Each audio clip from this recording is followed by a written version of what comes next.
is the Vintage RPG Podcast, your source for the best in classic and contemporary RPGs. With your hosts, Hambone and Stu. Welcome to the RPG Podcast, coming at you again from the clubhouse, hidden somewhere in the swamps of New Jersey. I'm John Hambone McGuire, and with me, as always, is the founder and publisher of Unwinnable. We're at a crossroads today because he says that we've never done a video game episode before, but I could swear to God we did. But it's been about 300 episodes, and I used to drink a lot. Stu Horvath. Yeah, I mean, now that you put me on the spot, I feel like maybe we did Temple of Apshai. I don't know about that. That I would maybe remember. I don't know. Yeah, I don't know. I mean, probably did a Zork episode. Hey, man, you know what? If Marvel and DC can constantly retcon stuff, so can we. So this is our very first episode on video games and RPGs. Yay! Yeah, man. So I've been playing a video game. What have you been playing?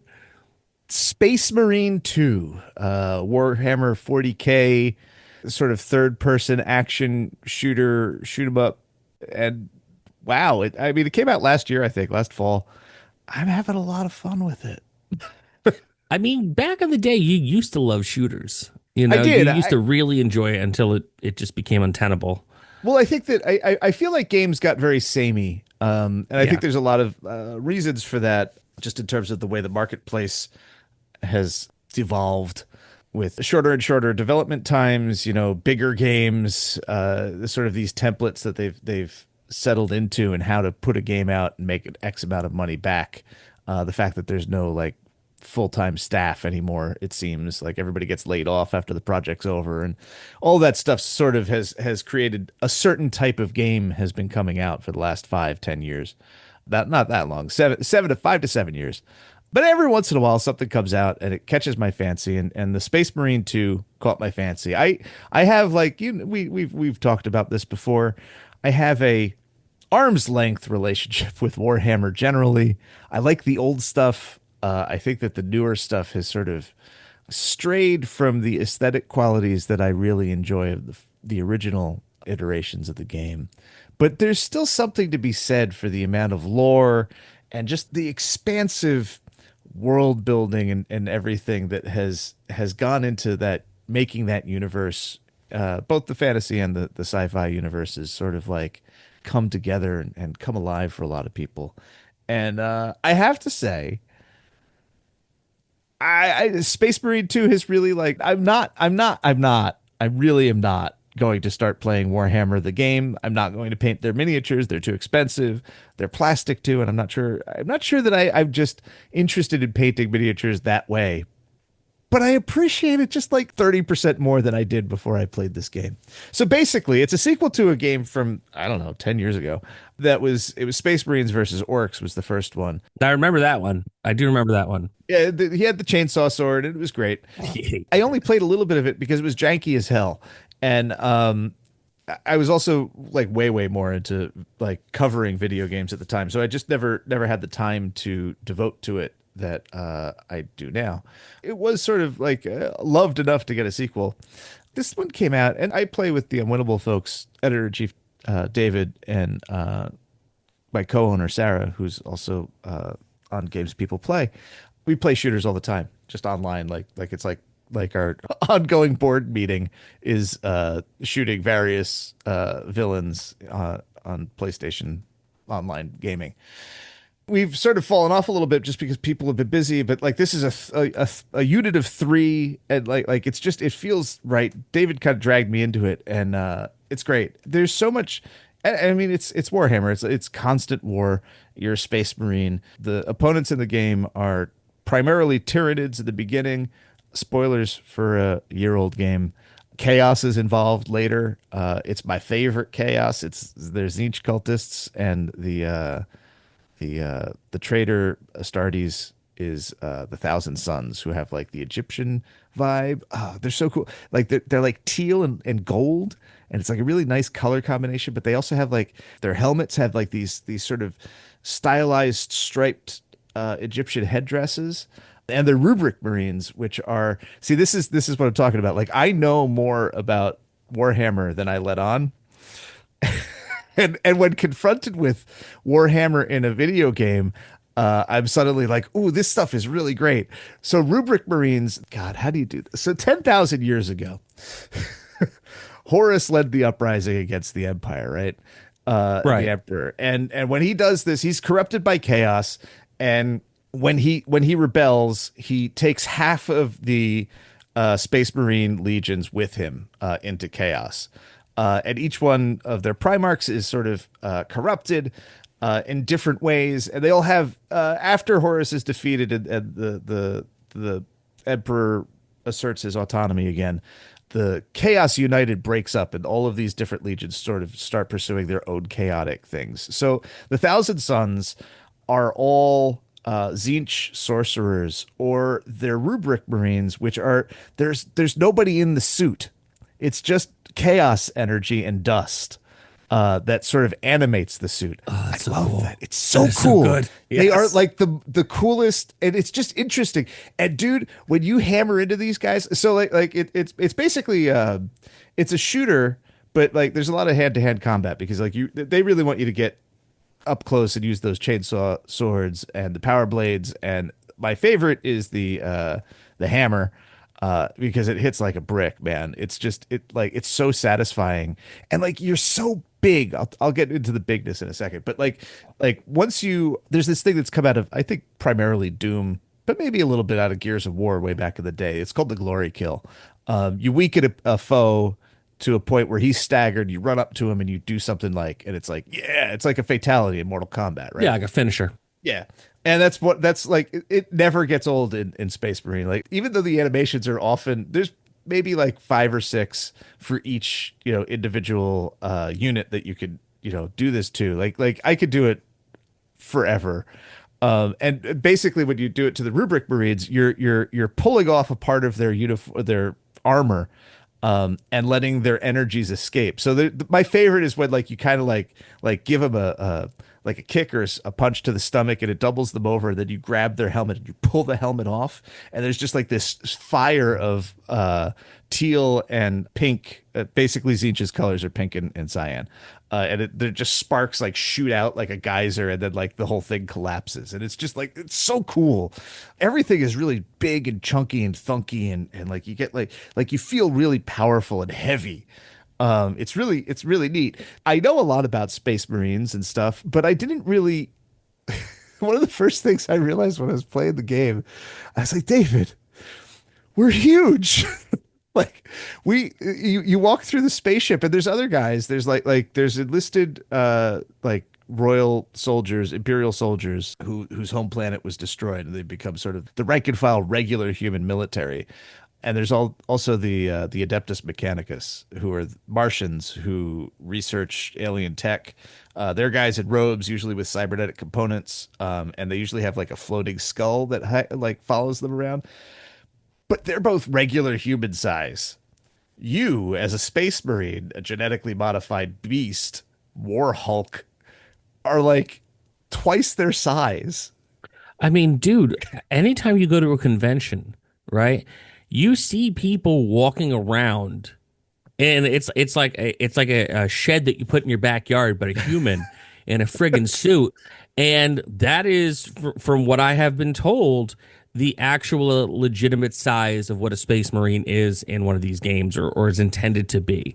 Like, you want to talk about a brick shithouse? It's one on 2 legs. It is. They're gigantic. And we had a moment when we first encountered chaos. It's pretty cool because, well, we did it in a multiplayer session. So like in the story arc of the game, it's a really cool reveal when they first show up. One of my favorite scenes in the game, actually. It's just like there's some traitors, and like the way that it happens, like there's all these tells that they're traitors before like the big reveal in the ambush, and it's just really well done and really smart. But we encountered them for the first time. I encountered them for the first time in multiplayer, and the first wave of them were just cultists, which are just humans with guns wearing Tzeentch colors in their on their like crappy armor.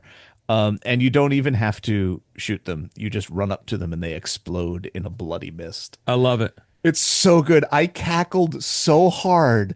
David was just like, "Are you okay, man?" I was like, "No, man. I just needed that." Like, You just and like there's a level later when you're in a cemetery and it's like a normal sized cemetery and you're these just war behemoths and you walk through and it's like you're talking about how like this is a burial world, these are the honored dead of the Astartes and all this, but like you walk around the cemetery and all the tombstones are just exploding into dust. Oh, I love it. It's so huge and like heavy.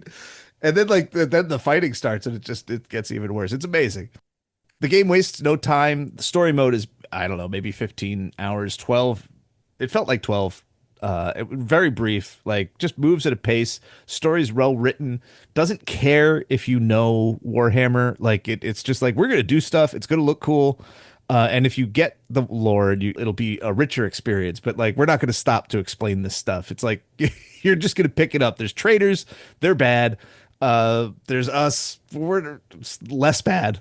I wouldn't say that we're good. We're the good guys. My son has been watching me play, and he's just like, "These are the good guys." I was like, "No, don't call them good. Yeah, everybody in this universe is bad. It's just degrees of bad." But yeah, late in the story mode, there's a reveal that the MacGuffin device that the bad guys want, or that the sort of the plot is circling around, is powered by Necron technology, and you see the Necron like there's a reveal and like you go down into like this dig site and they're just like, this is a tomb world, and like normal people are just like, yeah, of course it's a tomb world, there's all these buried space marines here. But like, no, that's not what he's saying. He's saying that this is like a Necron world that was like hidden, and that there's Necron technology down here, and that the Adeptus Mechanicus were experimenting on their malfunctioning war machines down here. And like so I got hit with all of this cool shit that I knew, and it was like, oh, this is great. And then my kid is just like, whoa, Monolith, like, are there going to be mummies? Like, that was like basically the extent of like how the reveal hit him. Oh yeah, because he's like super into Universal monster movies now. Right. So yeah, okay. he's just like, we're going to fight mummies. I was like, there's no mummies in this, kid. They're all dead. Oh, how disappointed must he have been? Oh, I mean, he's watched a questionable decision of mine letting him watch this game, because he's just like, he tries to play it off cool. He's just like, oh, this is like Halo. And then, then we get a little farther and he goes, this is really violent. Because like anything that's like that has, flesh and isn't armor, basically anything that's not a rubric marine. Yep. They splatter a lot. Like like when I jump in there with the hammer and it's just like all these guys are around and the hammer hits the ground, they just all explode into a gooey splash. It's violent. And it's not like Alien Blood where like it's blue, it's green. You have that like suspension of like disbelief that it's like, oh no, it's not. It's just goo. It's goo. No. It's slime. They're gooing slime. It's dark red, and after everybody's dead, you can spin the camera around yourself and you're just covered head to toe in it. It's amazing. That feels right. He keeps asking me questions about the lore. I knew that this was gonna, like, he's in CCD. His mom is just his mom's Catholic. I'm not. But like he's been getting like a little bit of religion over the last year. So like, and he's interested in space stuff and monsters and all that stuff. And really, 40K is the perfect sort of synthesis of Catholic aesthetics with monsters and like robots and stuff. So and lore. Like, he likes lore in a way that I'm good with lore, but I don't know. It's not one of the things that like I love. But he's really interested in just piecing out who everybody is and what they do in the world. Oh, but he's got like one of those like little kid brains that are just that the hard drive is nowhere near full yet. You know what I mean? Like, room for everything. But seeing 40K, it's like it's beckoning him. He's like, there's so many answers here, but there's so many more questions. Every time I tell him something, it's just like, but what about this? What about this? What do you mean they're Necrons? What's a tomb world? Who's the Emperor? Do we get to see the Emperor? Are we going to fight Tzeentch? It's like, no, we're not going to fight Tzeentch. Tzeentch is a god. Like, at the best, we're going to fight, we'll see a demon. But if we see a demon, that means things are really bad. He's like, why can't we fight demons? But so he's just like, oh, this is like Halo. But now he's just like, oh, this is like Halo with demons. And he's just like, this is a lot. He's like, what's going on? Why are there demons? He loves the rubric marines. He thinks it's awesome when they blow up in rainbows. It's great. And God, like it's for somebody who's just like, I try not to really get into Warhammer. Like I so love it. You play Titus, whatever his name is, Titus Brooding guy, in the story mode. Sounds right. Yeah, he's gigantic and he's frowning a lot when he's not shouting. But in the multiplayer, you play, just a rando. But he's a rando who, through missions, unlocks all of the paint colors and greebles and different armors, and you could just like customize the heck out of these guys. And it is as satisfying as painting miniatures as I have come in a non-analog setting. Like I'm using the Thousand Suns blue, and I have orange with it, and like I set some of the pieces. Like I like the patchwork look. I don't like the uniform. Right. So like he's got like a pauldron that's orange, and his other arm is orange, and like maybe his face plate is orange and the rest is teal, and like he just like get to put like the greebles on, like the skulls and the stupid little parchments with the seals and stuff. Right. And it's just like it's super deep. And like one of the things I hate about Warhammer is that like people really buy into the legions and their insignia.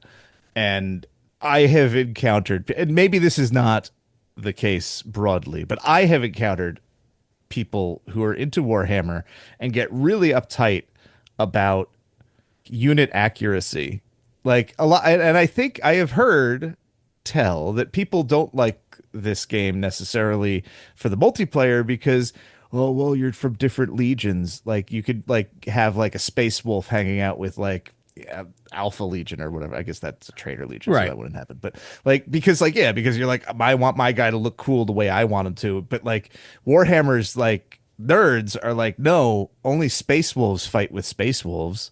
Only ultramarines fight with ultramarines. Why you can't have a space wolf in there, or an Imperial Centurion or whatever. Yeah. Like, and it's just, and like, oh no, you can't put Raven insignia on like red armor. Like like there's all these rules, and it's like, yes, in a military those things have meaning in a military setting, right? Like, and they have meaning to a certain extent in a war game, I guess. But at the end of the day, you're playing with toy soldiers, whether it's in a video game or on the tabletop, and I just don't care. Listen, I want them to look cool.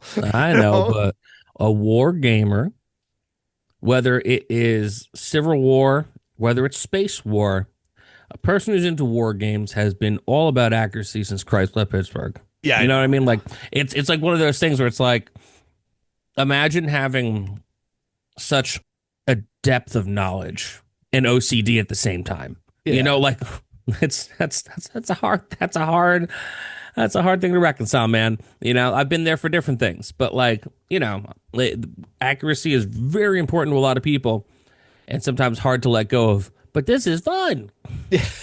But it has always struck me as so farcical in the context of Warhammer because it's all made up. It like this is Fantasyland, and it's just like, if I want my Space Marine to be orange and teal, I just want him to be orange and teal. Like, I just realized that he matches my dice. Yeah, you love those dice. I have those those Chessex Lab heavies that are orange and teal, and I just realized that is what my Space Marine is. He's my dice given legs and a big hammer, which love it. Honestly will resonate with my West Marchers.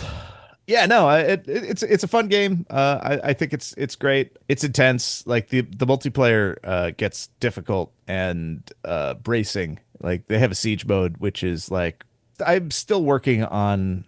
I've completed the story mode, but I'm still working on like getting the parry dodge thing down. Like there's a lot of depth in the mechanics, and like I'm better than I was, and I die a lot less now, but I'm still not great. Yeah. To David's frustration, he's like, "Why are you down again? Just help, just help me up." Yeah, don't ask, just help. But yeah, just get me up. Just get these. Stop making the little goat men hit me. So seems pretty fun. You're playing it for what? PlayStation? Yeah, PlayStation. It's cross-play, though. So, like, if folks out there have it on PC or Xbox, you could hit me up and we could unit up and fight Chaos. Although I do think that Chaos is probably the better. I don't know. Problems with the underlying philosophical foundation of Warhammer. Like, I think Chaos is maybe, if not right, an essential component that humanity doesn't want to acknowledge. Well, I'll tell you, buddy, either way, someone's going to let you know in the comments. Yeah. It's cool that it is crossplay. But my feeling is that the load times for multiplayer are really long because it's called crossplay. That makes sense. Which is sort of like if I'm just as a warning, if you're like, oh, I was on the fence about this, and you do want to pick it up and try it out. And I think it's on sale. I think the physical disc is on sale on Amazon at the moment. But the load times are like sort of surprisingly. I don't care, but like I did notice when I started playing, I was like, wow, these are like really long. Like just out of proportion long. I'm just not used to them being quite so robust. But it's a fun game. Beautiful game. Looks great. Well, very cool. I mean, that sounds like a final thought to me. Yep. So, yeah, Stu played a video game. It happened. And you all heard about it. And this has been another amazing episode of the Vintage RPG Podcast. Stu, where can the people find you on the internet? They can find me on vintagerpg.com, not vintagewargame.com. I swear, I am not getting farther into Warhammer than I already am, which is deeper than you think. But I'm not going to dig any. I'm not going to dig any deeper. Not doing it. I'm going to stay on this level. You can find me across the internet at hamandeggpublishing.com, at John McGuire RPG on the Instagram and on Blue Sky. If you want to pick up any of my books, check it out over at Exalted Funeral. Our friends at Exalted Funeral have pretty much everything that I've put out with 321 RPG. It's got the also amazing zombie brain eaters with the Skinner cover, which is just so good. I look over my shoulder, I see it, and I go, holy crap. It looks amazing. Zombie Brain Eaters on Exalted Funeral right now. If you like the show, don't forget to rate, review, and subscribe. Your reviews really do help other listeners to find us if you really like the show. Want to become a patron? Patreon.com/vintagerpg. For as little as $1 a month, you get the episodes early, sometime between Friday and Sunday, depending on how late we record in the week. You also have access to a behind-the-scenes look at the things that I'm working on, Stu's working on, and we have tiers where you could actually game with us. So at the $5 tier, I run a game a month, usually on stuff that we've talked about on the show. And I have an ongoing play-by-email campaign for 1-900 Fantasy. If you want to get in on that, we are in week 2. No one's died yet. We're still kind of getting our sea legs for it because it's a correspondence campaign, but we are having some fun with it, so I'm pretty psyched about that. And at the $10 tier, you're in at my game, and you could get in at Stu's legendary West Marches campaign going into its 3rd year. Deadly as the day is long, and very, very fun. Everyone who's played it has sworn by it and sworn at Stu when he's killed him. So check that out, patreon.com/vintagerpg. So for Stu Horvath, I'm John Hambone McGuire. May the dice always roll in your favor.